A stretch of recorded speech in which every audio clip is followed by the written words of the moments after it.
আমি সহ অনেকেই বলতেছি যে এই সরকার বিপ্লবী সরকার হয় নাই, মানে প্রফেসর ইউনূসের সরকার। তাইলে প্রথমে প্রশ্ন আসে, বিপ্লবী সরকার কিভাবে চিনব? খুব সহজভাবে চেনার একটা ব্যবস্থা থাকতে হবে, তাই না? সেটা আছেও কলে। আমরা সেই সহজ পদ্ধতি দেখা নিজেরাই দেখব কে কে বাদ গেলে এই সরকার বিপ্লবী চরিত্র পাইত। আসেন সেটা দেখি।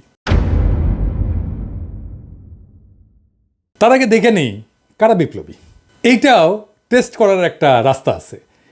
এটা হইতেছে, এই বিপ্লব যদি ফেল করতো তাইলে কাদের কাদের কল্লা ফেলাই দিত হাসিনা, তারাই বিপ্লবী। তাইলে এই সরকারে কাদের কল্লা ফেলাই দিত হাসিনা? আসিফ আর নাহিদ অবশ্যই এই দুইজন। প্রফেসর ইউনূসের বিশেষ সহকারী মাহফুজ অবশ্যই তার কল্লা ফেলাই দিত। আসিফ নজরুল তার কল্লায় ফেলাই দিত। এই চারজন মাস্ট, অবশ্যই এই চারজনের কল্লা যেত। প্রফেসর ইউনূসের কল্লা না ফেলাইলেও জেলে যাইতেন উনি। তিনি আর আদিলুর রহমান শুভ্র, আদিলুর রহমান শুভ্র তো জেলে ছিলেনই। ওনার আপিল নিষ্পত্তি করে ওনারা পার্মানেন্ট প্যাকেট করে দিত। এই ছয়জন ছাড়া আর কারো কিছু হইতো? কিচ্ছু হইতো? নিজেরা জিজ্ঞেস করেন, কিছু হইতো না। ওনারা আগে যেমন দিন কাটাইতেন, পরেও ঠিক একইভাবে কি সুন্দর দিন কাটাইতেন। তবে সরকারে খুব কম্পিটেন্ট কাউরে কাউরে লাগে। রাষ্ট্র পরিচালনা একটা বিশেষ স্কিল, কিন্তু সেটা কি বাকিদের আছে? নাই তো। ওই পাঞ্জেরি গাইড পইরা এদের অনেকেই সচিব টচিব হয়েছে আর কি। আর বাকি তো এনজিও গ্রাম। তাহলে বুঝছেন তো, কারে কারে বাদ দিলে এই সরকার বিপ্লবী চরিত্র পাবে? এটা তো হলো সরকারের কথা। সরকারে যারা নাই তাদের কি অবস্থা এই সময়? কি কি পরিকল্পনা কাজ করতেছে বলে আমরা আভাস পাইতেছি? কোথায় কোথায় ভারতীয় স্বার্থ কাজ করতেছে? কোথায় কোথায় দিয়া বিপদ আসতে পারে? আসেন সেটা আলাপ করি। ভারত যে কৌশল নিয়ে আগাইতেছে তা হইতেছে তিন ধরনের। হিন্দু সম্প্রদায়কে দিয়ে ক্রমাগত উস্কানি দেওয়া, যেন বাংলাদেশ একটা সাম্প্রদায়িক সংঘাতের দিকে যায়। কয়েকদিন আগে চট্টগ্রামে একটা ঘটনা ঘটছে, আসেন সেটা একটা পোস্টমর্টেম করি। একজন হিন্দু যুবক বলতেছে প্রতিমা নিয়ে যাওয়ার সময় প্রতিমার উপরে পানি দিছে, তারে ধরে নিয়ে গিয়া মারধর করছে। আমার কথা বিশ্বাস করার দরকার নাই, ওর নিজের মুখে শুনেন। ব্যাটারিগল্লি দোয়াপাড়া সার্বজনীন পুজোজ্জীবন পরিষদ সিংহবাবুর বাড়ি হাজারি লাইন থেকে উত্তম পাল্লে কারখানা থেকে আমরা প্রতিমা নিয়ে আসছিলাম। ঠিক আছে, প্রতিমা নিয়ে আসার সময় আমরা খুব সুশৃঙ্খলভাবে পূজা প্রতিমা নিয়ে আসতেছি।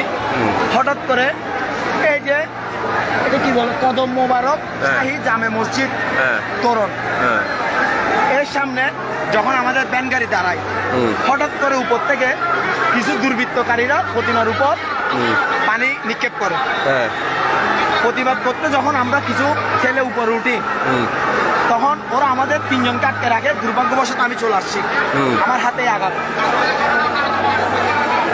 ওরা মারছে? হ্যাঁ। কি দিয়ে? ইট পাটকেল ছুটছে। এরপরে দুইজন ছিল ব্যাট স্টাম্প। ঠিক আছে, এটা কি দিয়ে মারছে? এটা ইট মারছি, ইটও মারছে, ইভেন প্লাস্টিক ঘষা ঘষি লাঠি ঘুষি এরকম মারতেছে, ইভেন অনেক কিছু করতেছে। তাহলে বুঝলেন তো, প্রচুর অত্যাচার করা হয়েছে। সে মাত্রই বাইসে ফিরে আসিছে, তাই না? আচ্ছা, এইবার ঠিক এর পরের অংশটুকু দেখেন। ওই একই ছেলে, দেখেন।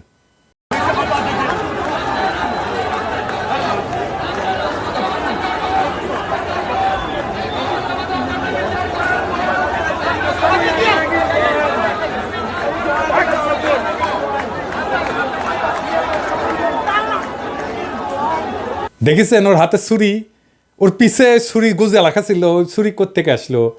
ও ধরে নিয়ে গেছে কেউ, আর তারে সার্চ করে নাই। ছুরি পিছে নিয়ে এসে ধরা পড়িছে, আর সেই ছুরি সব চাইরে দিছে। এটা বিশ্বাস করতে হবে। আরও তথ্য দিই, এই যে কদম মোবারক মসজিদ কমিটির প্রধান আওয়ামী লীগের নেতা আজম নাসির, এখানে এতিমখানা একটা নাম মাত্র, আর এটা চালায় ছাত্রলীগ।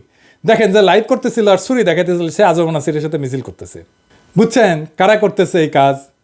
2 নম্বর কৌশল, শিল্প এলাকায় আর গার্মেন্টসে অস্থিরতা করে দেশের অর্থনীতির হোগা মারার চেষ্টা করতেছে আওয়ামী লীগ। ওদের হাতে আছে টাকা, ওদের হাতে আছে অস্ত্র, সব কিছু কাজে লাগাইতেছে প্রফেসর ইউনূসের সরকারকে বেকায়দায় ফেলানোর জন্য। কেন আর কারা করতেছে? আসেন একটা বিপ্লবী বক্তব্য শুনি। আন্দোলনের মূল বিষয় হচ্ছে আপনাদের মালিকেরা আপনাদের টাকা দিচ্ছে না। প্রিয় ভাইয়ের আমার, বোনের আমার, আমি আপনাদের ভাই হিসেবে, একজন সাধারণ মানুষ হিসেবে আপনাদের একটা বুদ্ধি দিতে এসেছি যে মালিকেরা আপনাদের পরিশ্রমের টাকা দিচ্ছে না। আপনারা সেই মালিকদের, আপনারা যে মেশিন দিয়ে পোশাক সেলাই করেন, সেই পোশাকের মেশিন ছিনিয়ে নেন এবং আপনারা রক্ত ঘাম দিয়ে যে পোশাক বানান সেই আপনারা নিজেরা বিক্রি করুন, আপনারা নিজেরা বিক্রি করুন। এইভাবে রাস্তা আটকিয়ে আপনাদের লাভ হবে না। আপনারা গার্মেন্টসে যান, আপনারা এই দেশের সম্পদ। আমি একজন সাধারণ মানুষ হিসেবে বললাম, আপনারা ভেবে দেখবেন। ধন্যবাদ। শুনেছেন, এই বিপ্লবী বক্তার নাম ইশতিয়াক আহমেদ হৃদয়। এখন সে সাধারণ মানুষের পরিচয় দিচ্ছে না, সে আসলে নর্দার্ন ইউনিভার্সিটির ছাত্রলীগ নেতা। দেখেছেন সে কিভাবে গার্মেন্টস শ্রমিকদের লুটপাট করতে উস্কানি দিতেছে। আওয়ামী লীগ গার্মেন্টস সেক্টর অস্থির করতে নামিছে। তো গার্মেন্টসের ভাই বোনেরা, আপনারা তো জানেন যে হাসিনাই আপনাদের ন্যূনতম মজুরি নিশ্চিত করে নাই, আপনাদের উপর পুলিশ লেলাই দিছে, আপনাদের নেতাদের গুম করছে, খুন করছে। এখন নর্দার্ন ইউনিভার্সিটি থেকে আইসা আপনাদের উস্কানি দিচ্ছে আর আপনারা হাততালি দিতেছেন। কে আপনাদের সামনে এসে বক্তৃতা দিতেছে তারে না চিনলে হবে? পুলিশ আর আর্মিরা বলতেছি এই ইশতিয়াকরে প্যাকেট করতে হবে এখনই। একটারে প্যাকেট করবেন তো 1000 ঠান্ডা হয়ে যাবে, রুলারের মতো সোজা হয়ে যাবে। আর কি হইতেছে? 3 নাম্বার, বিএনপির নিয়ে ব্যাপক নেগেটিভ ক্যাম্পেইন হইতেছে।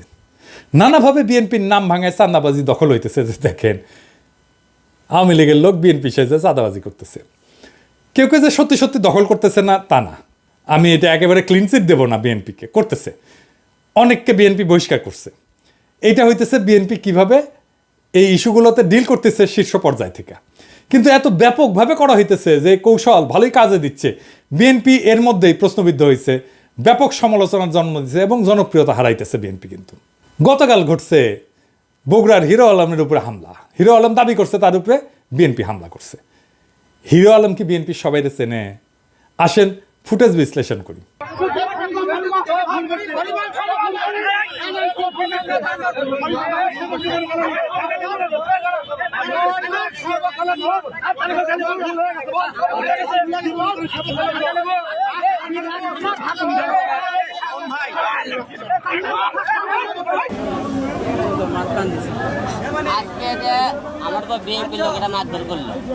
এই যে ওর উপরে হামলা করছে বগুড়া আইনজীবী সহকারী মহকুমা সমিতির সাবেক সাধারণ সম্পাদক রনি, ওর নেতৃত্বে হিরো আলম মামলা কইরা ফেরার পথে ঘটনা ঘটছে।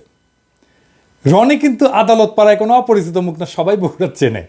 2016 সাল থেকে সে আওয়ামী লীগের রাজনীতির সাথে জড়িত। হিরো আলম নিজেই স্বীকার করছে যে রনির নেতৃত্বে হামলা হয়েছে। দেখেন পত্রিকায় বলছে, রনিও বলছে হ্যাঁ আমি হামলা করছি। তো রনি কে? হিরো আলম।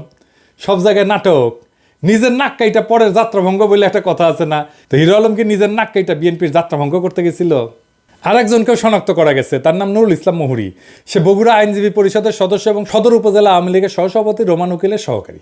তো হিরো আলম কেন রনি বা নুরুল ইসলাম মুহুরীর নাম না বইলা বিএনপির উপরে দোষারোপ করছে সেটা ওই নিজে ভালো বলতে পারবে, ওকেই ব্যাখ্যা করতে হবে। এবার সেন আর একটা বিষয় নিয়ে কথা বলি, মাজারে হামলা। এটা হইতেছে 3 নাম্বার কৌশল, এবং এই কৌশল নিয়ে ফ্যাসি বিরোধী শক্তির মধ্যে একটা ডিভিশন করার চেষ্টা হইতেছে। যারা মাজার ভাঙতেছে আর যারা মাজার ভাঙা নিয়ে সমালোচনা করতেছে, দুই পক্ষই কিন্তু ফ্যাসি বিরোধী। আসেন এটা একটু ব্যাখ্যা করি। আমি আসলে ধর্ম নিয়ে কথা বলতে চাই না, বাট স্টিল এটা নিয়ে একটু বলি, কারণ এটা কোনো সন্দেহ নাই যে মাজার নিয়ে ইসলাম ধর্মে রিজার্ভেশন আছে। চিহ্ন ব্যবস্থার বিরুদ্ধে ইসলাম সবসময় বলে আসতেছে। মৌলানা দেলাওয়ার হোসেন সাইদির ওয়াজে মাজার পূজার বিরুদ্ধে কথা থাকতোই, কিন্তু ওনার মতো জনপ্রিয় আলেমের ওয়াজের পরেও মাজার কিন্তু ভাঙা হয় নাই। কিন্তু প্রশ্ন হইতেছে এখন কেন ভাঙা হইতেছে? আসেন আমরা এক ভাইয়ের পোস্ট দেখি যে ভাঙতে যাইতেছে। দেখেছেন এডিটর সাহেব ভালো করে দেখান, মানিক সাহেব কি করে সেটা দেখান, ছাত্রলীগ। বুঝেছেন? এবার আবার দেখেন সেকুলাররা মাজার ভাঙা নিয়ে কান্নাকাটি করতেছে। সৈয়দ আলিল্লার যে লাল সালু উপন্যাসটা ছিল না, ওখানে মজিদ কি একটা ধর্ম ব্যবসায়ী এবং কামুক, এবং সেটা কবরকে মাজার বানায় সামাজিক, রাজনৈতিক এবং ধর্মীয় প্রতিপত্তি অর্জন করে। এই তো উপন্যাসটা সারমর্ম। তো এই ধর্ম ব্যবসার বিরুদ্ধে সেকুলাররাও তো দাঁড়াইছে। এটা তো সেকুলাররা প্রমোট করছে লাল সালু এতদিন ধরে, যে মাজার একটা ধর্ম ব্যবসা, তাই না? তাই ধর্ম ব্যবসার বিরুদ্ধে তো একটা সাধারণ কনসেনসাস ছিলই। ইসলামপন্থীরা তো এটা পছন্দই করে না, সেকুলাররাও তো পছন্দ করতো না। লাল সালুই সেটা প্রমাণ। তো এখন এটা কারা করতেছে? তাদের একাংশ তো দেখাই দিলাম। সাধারণ মুসল্লিদের যে আওয়ামী লীগরা উস্কাইতেছে অন্তত কিছু জায়গায়, সেটা তো সন্দেহ নাই, তাই না? আমি তো দেখাই দিলাম সরাসরি। যারা মাজার ভাঙতে যাইতেছেন তাদের কই? আপনাদের এই মাজার ভাঙার অথরিটি কারোর কাছ থেকে নেওয়া উচিত না? মানে আপনি তো অথরিটি না, তাই না? অথরিটি আসবে কোত্থেকে? সমাজের কাছ থেকে, রাষ্ট্রের কাছ থেকে, সর্বজনের কাছ থেকে আসবে অথরিটি। কোনো সর্বজন গ্রাহ্য আলেম কি কইছেন যে যাও মাজার ভেঙে আসো? আপনাদের ছাত্রলীগ কইতেছে আর আপনারা যাইতেছেন। যেই কাজ করবেন তার সামাজিক সম্মতি আছে কিনা দেখবেন। আমরা মুজিবের ভাস্কর্য ভাঙছি, সামাজিক সম্মতি আছে। আমরা সবগুলা ভাঙবো, সামাজিক সম্মতি আছে। আমরা 32 নম্বর মাটির সাথে মিশাই দেব, সামাজিক সম্মতি আছে। আমরা পুলিশ মাইরা পা উপরের দিকে মাথা নিচের দিকে টেঙে রাখছি, সামাজিক সম্মতি আছে। আপনার এই মাজার ভাঙায় সামাজিক সম্মতি আপনার নাই। আর যদি কুরকুরায় আপনাদের কাউরে না ডলা দিবার মন চায়, তাহলে ওই যে অমি রহমান পিয়াল আছে না, ওই পোস্টে যে সমস্ত বাকশালী এখনো খুনি আছে না, লেসপেন্সারি করে, তাদের মধ্যে থেকে বেছে নেন, সমাজকে ফ্যাসিবাদ মুক্ত করেন। এটা নিয়ে কনসেনসাস আছে, সামাজিক সম্মতি আছে, এই কাজ করেন। এবার আসেন চতুর্থ বিষয় নিয়ে আলাপ করি, চতুর্থ কৌশল। এই কৌশলটা হইতেছে ভারতের কৌশল, রয়ের কৌশল। বিএনপি এবং জামাতের মধ্যে ঠোকাঠুকি বাধায় দেওয়া।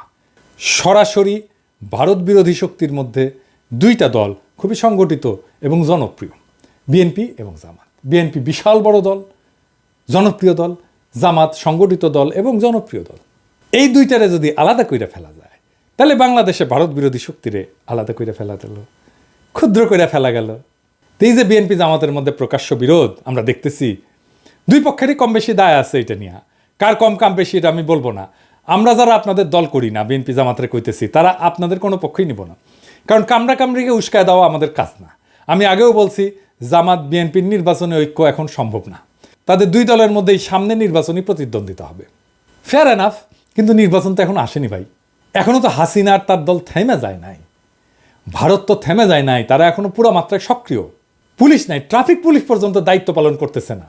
আর্মি চিফ প্রফেসর ইউনূসের কথা শুনতেছেন, সে একটা প্যারালাল অ্যাডমিনিস্ট্রেশন চালাইতেছে, সে প্যারালাল শক্তি কেন্দ্র গড়ে তুলছে। সব আওয়ামী লীগাররা পুনর্বাসিত হইতেছে। দেখেন এই ইসলামী আন্দোলনে যে জড়ত হয়েছে, সব আওয়ামী লীগাররা পালায় গেছে। হাসান মাহমুদ ধরা পড়ছে শুনছি, আমরা শুনছি না? এখন শুনি সে বেলজিয়ামে একের পর এক অন্তর্ঘাত হইতেছে, আনসার, তারপরে হিন্দুদের দিয়া, তারপরে শুরু হইলো গার্মেন্টসে। আর দেখেন সালমান আনিসুলরা এসি রুমে বসে আছে, খাবার আবার বাসা থেকে আসে, আড্ডা দেয়, ভালোই আছে। রাজনৈতিক দলে ভোল পাল্টায় ঢুকতেছে আওয়ামী লীগের লোকজনেরা। আপনারা যে তাদের আশ্রয় দিতেছেন, আপনাদের লজ্জা করে না? আমরা তো রেকর্ড রাখতেছি, টাইম মতো ধরবো। এই আওয়ামী লীগারদের অর্থ আছে। ভারত তো হাসিনাকে আশ্রয় দিয়ে রাখছে, তাই না? দিয়ে রাখছে তো, একজন ফ্যাসিস্টকে, খুনিকে, বাংলাদেশ থেকে বিতাড়িত একজন স্বৈর শাসক ফ্যাসিস্টকে আশ্রয় দিছে না? ভারতের যুদ্ধমন্ত্রী তার সামরিক বাহিনীকে তৈরি থাকতে বলছে, কারণ বাংলাদেশে থাকা তার দাসীকে খেদায় দিছে বাংলাদেশের জনগণ। তারপর বাদ খুলে ভারত ভাষায় দিছে বন্যায়। প্রফেসর ইউনূসকে ইন্ডিয়ান মিডিয়া তুলাধনা করতেছে, কইতেছে ইসলামিক ডিক্টেটর। এই যে দেখেন, আর্মি চিফ কাজ করতেছে তার মতো কইরা, সে পলিটিক্যাল পার্টির সাথে ঘুটু করতেছে, মিটিং করতেছে, সে আওয়ামী নেতাদের প্রোটেক্ট করছে না? দুর্বৃত্ত ব্যবসায়ীদের সাথে মিটিং করতেছে, আর তার প্রহরা থেকে দুর্বৃত্ত জেনারেল মুজিবুর রহমান পালায় যায়। বিশ্বাস করেন যে আর্মি পাহাড়া থেকে পালায় যেতে পারে কেউ? এই প্রসঙ্গে পরে আসতেছি। এরই ভারতের প্ল্যান, ফ্যাসি বিরোধী শক্তির মধ্যে ডিভিশন ঘটায় দাও, এবং তারা সফল হয়েছে। এটা কি সময় যারা ফ্যাসি বিরোধী লড়াই করছেন আপনারা একে অন্যের বিরুদ্ধে কৃপান তোলার? জামাতের আমির কইছিলেন এক জালেমের বদলে আরেক জালেম আনবো, বিএনপি মনে করছে আমাদের কইছে। এর মধ্যে তারেক রহমান কইছেন কিছু দল প্রতিবেশী দেশে ফান্দে পা দিছে, জামাত মনে করতেছে এটা আমাদের কইতেছে। আমি যে গেলাম জামাতের নেতারে যে আপনাদের নাম তো নেয় নাই, উনারা বললেন আরে এটা সাতক্ষীরায় আমাদের ঘাঁটি, এইখানে আমরা ছাড়া উনি কারে বলবেন? মহাযন্ত্রণা। এর মধ্যে জামাতে আমিরের পড়াতে পত্রিকা আসলো, শিরোনাম বন্ধুত্ব চাই, সহযোগিতা চাই, ভারতের প্রতি জামাতের বার্তা। শফিক ভাই, আপনি মুরব্বী মানুষ, আপনার আমি খুব পছন্দ করি। আপনি শুধু রাজনৈতিকভাবে গুরুত্বপূর্ণ না, একজন শ্রদ্ধাভাজন রাজনৈতিক নেতা না, আপনি আমার পেশারও বড় ভাই, আপনি ডাক্তার মানুষ, তাই আমাদের সাথে দুই ধরনের সম্পর্ক আছে। তো শফিক ভাই, ভারত কি আমাদের জিন্দিগিতে সহযোগিতা করছে? ভারতের কাছে কি বন্ধুত্ব চান শফিক ভাই? ভারত তো সারা জীবন বলে আসছে জামাত বিএনপি ক্ষমতায় চলে আসবে, তাই হাসিনাকে ক্ষমতায় রাখতে হবে, তাই না? বিনা সেক্রেটারি বলে যাচ্ছে জামাত ইনফিল্ট্রেট করছে আর্মিতে। দেখছেন আপনার দলের নেতারা ফাঁসিতে গেল কার ইন্টারেস্টে, কার চাপে, কার মদদে? ইন্ডিয়ার তো।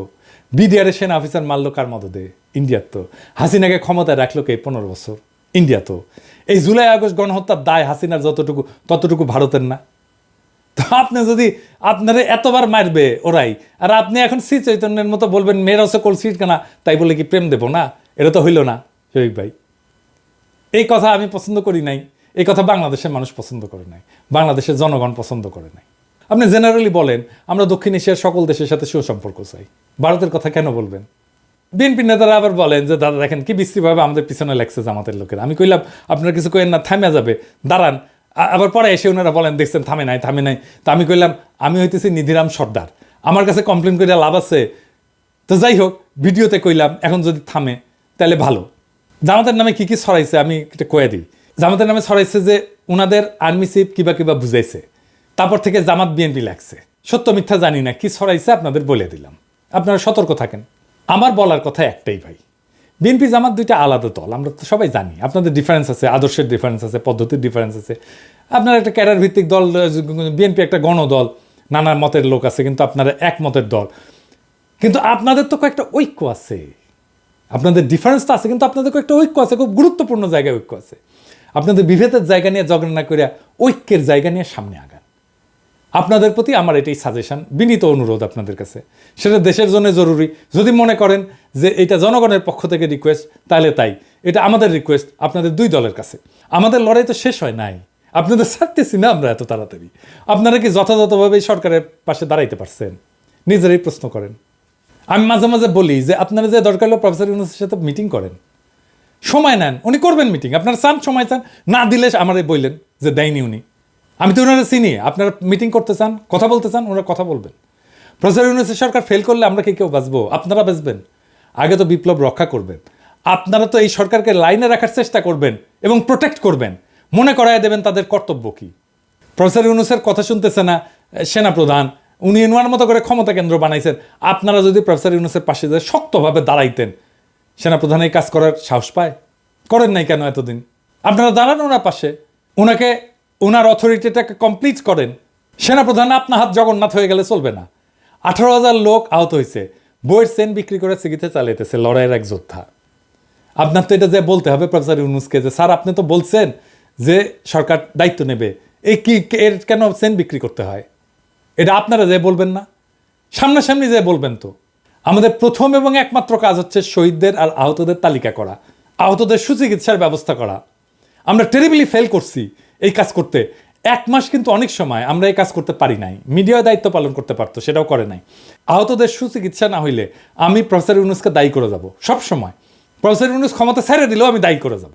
আমি নিহতদের তালিকা না হইলে প্রফেসর ইউনূসকে দায়ী করে যাব। শুধু আমি না, ইতিহাস দায়ী করবে প্রফেসর ইউনূসকে। আমি এটা প্রফেসর ইউনূসকে মনে করাই দিতে চাই। আপনাকে কিন্তু স্যার দায়ী করবে ইতিহাস, কারণ আপনার হাতে রাষ্ট্র ক্ষমতা ছিল। এইবার আসেন 5 নাম্বার প্রসঙ্গে, সেটা হইতেছে আর্মির আপনার হাত জগন্নাথ হয়ে যাওয়া, বিশেষ করে আর্মি চিফের। গুম খুন দুর্নীতিতে দুর্বিনীত লেফটেন্যান্ট জেনারেল মুজিবুর রহমান প্রবাদ তুল্য কুখ্যাতি অর্জন করিয়া সশস্ত্র বাহিনীর সম্মানিত পেশাকে কলঙ্কিত করছেন এবং আসমানের অতলে ডুবাইছেন আর্মি অফিসারদের মর্যাদাকে। খুনি হাসিনার সবচেয়ে বিশ্বস্ত সেনা সহচরদের অন্যতম এই lieutenant general army training and doctrine কমান্ডে জিওস হিসেবে ময়মনসিংহে কর্মরত ছিলেন।